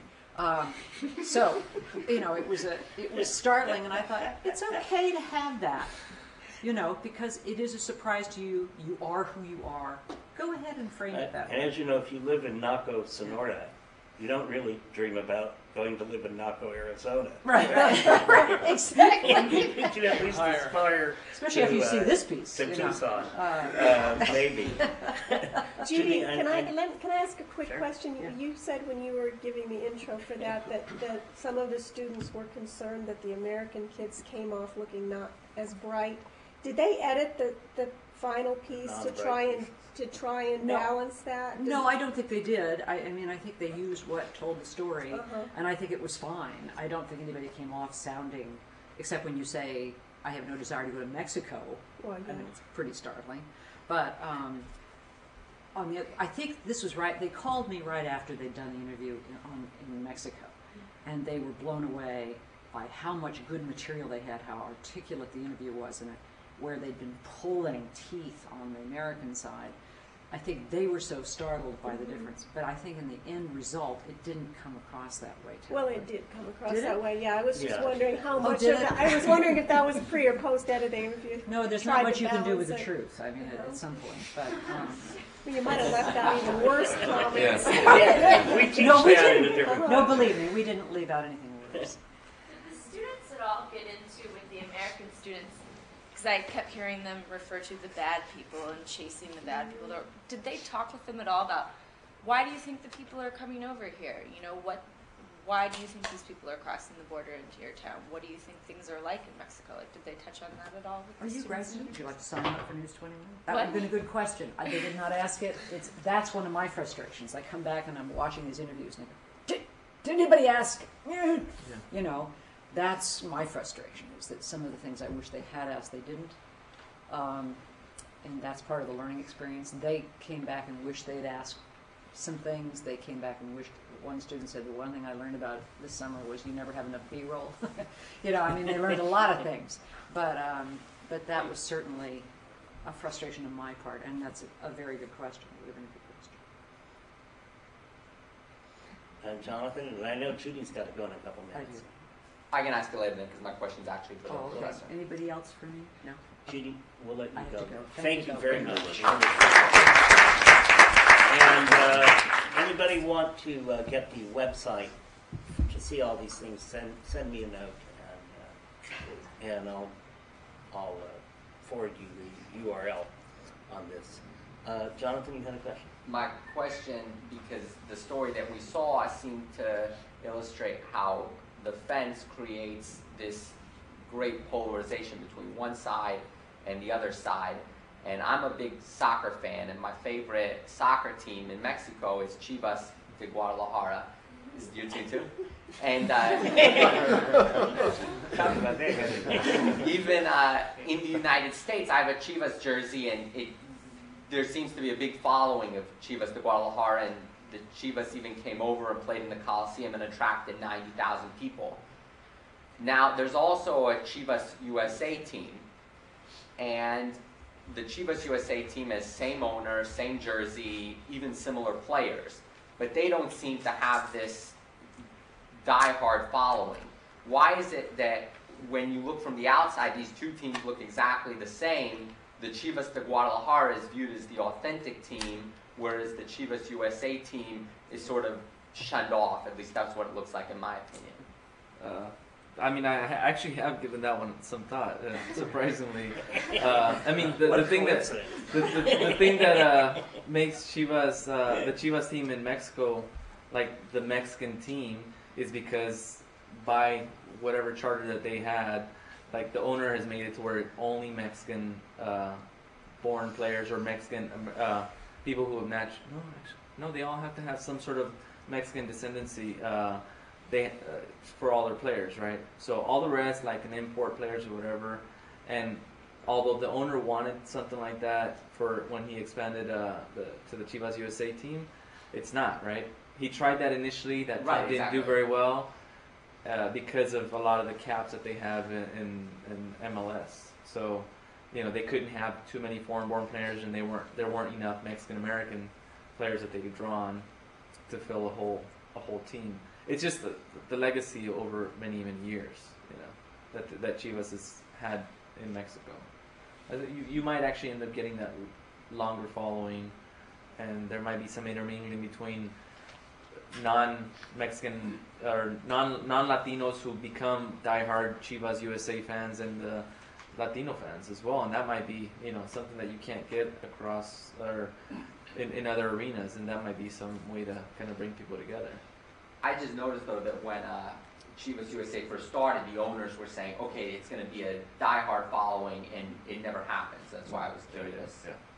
Frank? Professor Ramirez, I know this is a big subject to handle in a few minutes, but can you give us your assessment of the coverage of the immigration story in the mainstream press, English language press, and something of a contrast, if you see a contrast in the Spanish language media? I watched a lot of the local coverage right after the day of the marches, and it was interesting because it seemed that there was a lot of surprise that the participants were actually articulate. They had thought things out, so like, you know, so they would do about a 50-50 split. One on you know, all these people like that view these marches as something that shouldn't happen, and then the other people's like having articulate thoughts about why they did it, the wearing of the white shirts, the fact that their parents, that any policy that breaks apart families, you know, it can impact several people negatively. It impacts the economy. So like they had several points, and they're like, wow, they actually have. It always was framed as like as a surprise, like, wow, they actually knew what they were doing, you know. So that was sort of, at least on local coverage. The national coverage, I think, did better.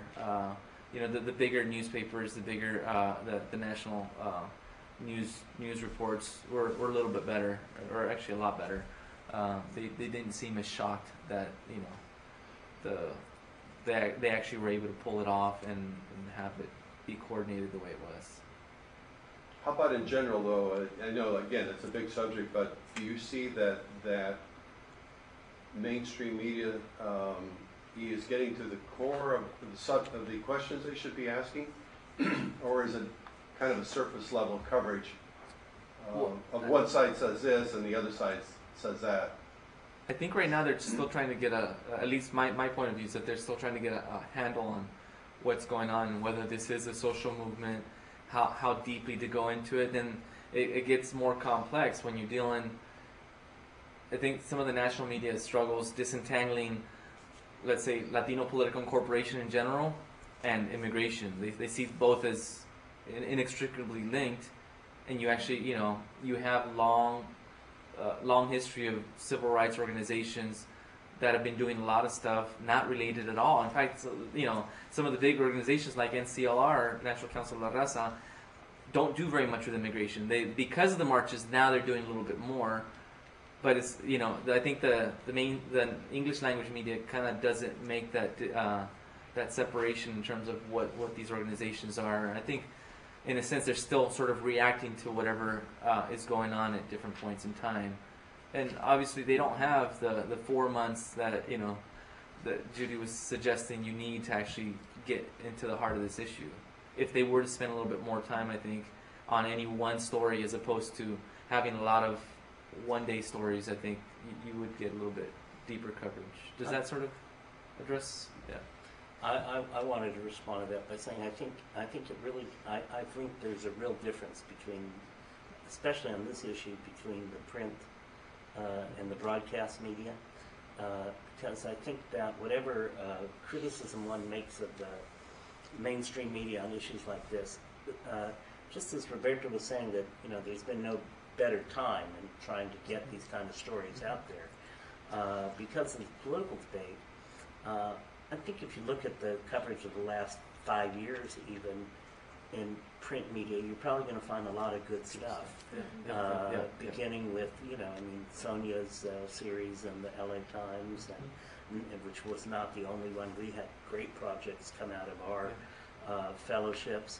I think you can find I think the coverage in the LA Times has been excellent of what's going on. Unfortunately, commensurate with that, or convergent with that, has been an increased coverage by broadcast media. And I've watched a lot of that pretty seriously, and most of it's pretty seriously flawed because you need a crowbar to get them away from the border, from the wall. And it's all about the wall.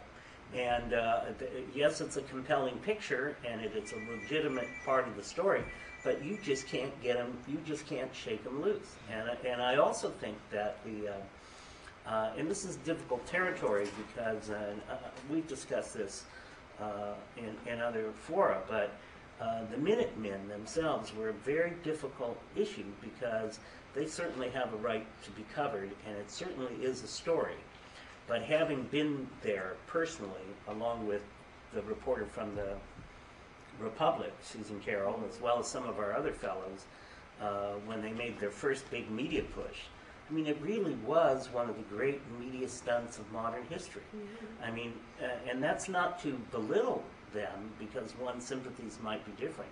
It's just to be accurate. I mean, they really were 450 reporters covering about 50 or 60 Minutemen who kept saying that there were 900 Minutemen, but nobody ever saw, I've still yet to find anybody who ever saw more than 50 in one place at a time.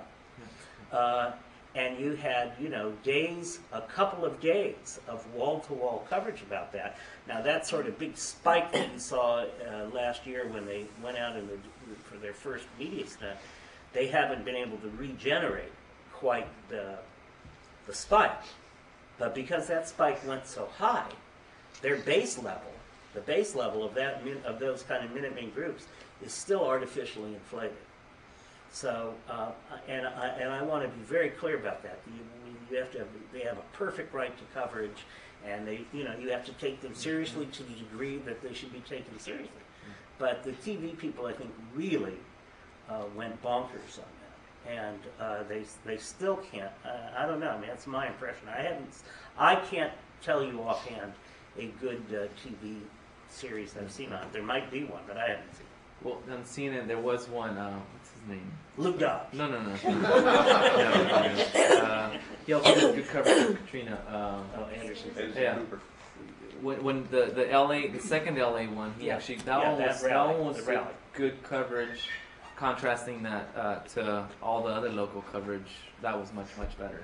But I think I would echo exactly what he's suggesting, that the print media has definitely been a lot better over these last few years, but I think it's also a regional effect, so the media in Arizona and California do a great job.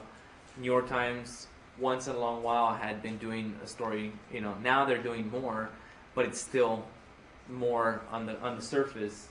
They don't have the networks, they don't have the knowledge, the deep base that they've developed over the years here in Southern California, the Southwest. What about Latino media or Spanish language media in Arizona? Are they as powerful as they are here in Los Angeles? It must be. I really couldn't answer that question.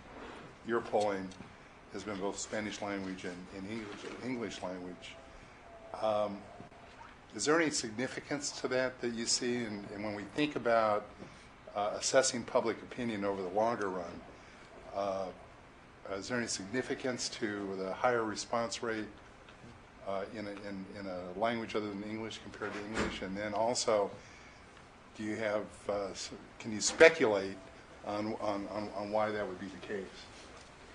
Yeah, it shouldn't have any significance in the results because you weight the populations back and you draw sampling frames so that you know how many people you're looking for. I think it's a couple things. One is that people who speak only Spanish are pestered less than people in English, and they've gotten less. They're less jaded about phone calls, that are coming in from somebody they don't know. And you also get not only the response rates often, if you're measuring either in at whatever point in the completion of the interview, you also get more completes. And it was one of the surprises that for us when we started out this program of public opinion surveys among Hispanics was the Spanish-speaking respondents, you get higher rates of completion. And they're very, once they engage, they're very willing to complete the interview. In fact, you have to be very careful in survey design because at a certain point they're trying to figure out what would make you happy, what would please you. And you have to be very careful in survey design. There's a trap in any kind of survey design. It's called sequential affirmation, where people will start saying yes, and if you get them on a roll, they'll just keep saying yes, almost to anything. And you have to eat with Spanish-speaking respondents who tend to be immigrants. That's very much the case, and so you have to be very careful in design. We initially thought we were going to have to do supplement telephone samples with household interviews for recently arrived immigrants, and continuously and repetitively with large national samples, we get an overabundance of recently arrived Spanish-speaking immigrants, and it means one of two things. Either there's a sampling effect or there's more of them out there, which I think there's some of the latter, but that's a whole other matter. I think they're undercounted much more significantly than anybody's really paid much attention to in the last 10 years. Can I add something earlier? I mean, I do polling as well, and I think we find this not only with Latino respondents who choose to do it in language is the way we call it, but we did a survey, multiracial, multilingual here in Los Angeles, of registered voters, and even there you had a sizable sample that chose to have it in language, both the Latinos, and then we also had a Korean and Chinese sample, and even among those groups, when it's in language, the interviews are longer because it gets conversational. They give a lot more information. They just they get a lot more engaged. So there's something about having someone who speaks your language that makes people trust and just give more information than they would if it was in English. So we're almost out of time. Before you run out of time, you were talking about your Lou Dobbs question. And right, I really want to hear you expand on what you found out about that. In the general population survey we did this spring on immigration stuff, we added a question about birthright citizenship, which currently under U.S. law, if you're born in the United States, you're automatically a citizen. And it's not an issue that has come up in the public policy debate at all. There's been no political officials have raised it. It's not come up in Congress in any of the proposals. No elected officials that I know have made it a major point at all in the discussion of immigration, and it's not something that is sort of on people's radar screens much. The idea of, people don't ponder the 14th Amendment a whole lot, for better or worse. But Lou Dobbs and other commentators on radio had made a big issue of it through the early part of this year, and Dobbs, in fact, had made it part of his almost daily thing about the baby magnets. I think was what he called it. That people, it was their contention was that people are migrating to the United States with the idea that they'll have children. Anchor babies. Anchor babies. Yeah. Anchor babies. Right, not magnet babies. Anchor babies. And with the notion that their children will become U.S. citizens and eventually allow them to become legal. I mean, often not telling people that a native-born citizen can only petition for their parents after they've reached the age of 21. So it's a very long-term investment. And there are all other, there are all other kind of benefits that come from raising a child in the United States, which are quite important to migrants. I mean, the idea of, but in any case, so we asked a question. I mean, do you favor or oppose amending the Constitution to eliminate birthright citizenship? And the overall split was very much like the ones that I described in other attitudes towards immigration. It was 42% yes, 54% no, and the composition of the yes was very much paralleled all of the other stuff that I was talking about in terms of policy views and attitudes, and had exactly the same demographics. It was much more salient among people who felt they were financially threatened, who had less than a college education, described themselves as conservative politically, who were white, who were male. And it seemed to me that was it's a very indirect measure, and we didn't write it this way. I was really sort of for my own, I just sort of had a hunch and was wondering how much of a ping you would get on this issue. And I think it's a measure of how much in that segment of American public opinion that's quite vocal on this issue, that segment of the media that's speaking to them has very much defined their agenda. And it's an interesting, we've seen this a number of times on a variety of issues, where there's a segment of the news media that informs thinking and really frames an agenda for a part of the population. And I think that's very much happened with immigration. We have time for one more question. Go ahead, Andrew. Do you think it's possible that the entire immigration issue has been miscategorized as an immigration issue exclusively, as opposed to the broader issue of America coming to terms with globalization? Do we have another 20 hour? seconds. Yeah. You guys know these really easy questions at the end. That's another easy question. Yeah. Was that to me? Yeah. For anybody? Anybody want? Yeah. Yes. Yes. I guess the answer, I don't know if it mischaracterized, but I mean, it's, there's no question that the movement of people is not an isolated phenomenon to the United States and Mexico. And even looking at that migration, the forces shaping it, go beyond the borders of both those countries. And part of the reality of it is, the much broader nature of economic and social change we're seeing around the planet. And when I was talking about that factor of displacement, there's undoubtedly a lot of anxiety in the United States about this phenomenon that we call globalization, which may or may not be the best name for it, but a whole basket of real events are now put under that rubric. And there's no question that part of the anxiety about immigration that's very measurable is related to a broader anxiety about what that means for people's individual economic and political, social, cultural futures. I think one of the ways that the media has really failed in covering this story is that they haven't pointed out the larger context and the fact that Europe is dealing with some of the same problems, and you don't see stories that put it in that context. And this is a case of rich countries and poor countries, and the people in the poor countries want to go to the rich countries. It's happening worldwide, but I think that's a big failing. Yeah. Another thing that makes it even more complex here in the U.S. is that, so you have the issue of globalization, you have the issue of immigration, and then you have this issue of terrorism.